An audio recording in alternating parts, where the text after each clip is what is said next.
What is up guys, done at the side. So in this video, I'm going to show you how to use emojis in Windows 10.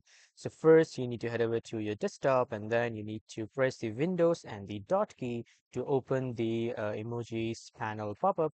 So from here you can see all the emojis, and when you click on this arrow button, you will see all the emojis in the detail and in a more precise way. And here are a lot of emojis that you can choose from, and after that you can also search for the emojis. Let's say I want to search for thumbs up, and when you click on this thumbs up here, this is the thumbs up emoji, so you can just choose it.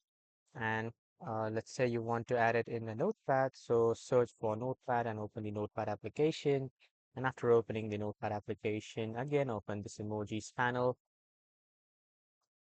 As you can see, this is the emojis panel. I'll click on this emoji icon, and this is how it looks like. And the emoji has been added. So this is how you can add the emojis to your Windows 10. That was all for this video, everyone. Thank you for watching.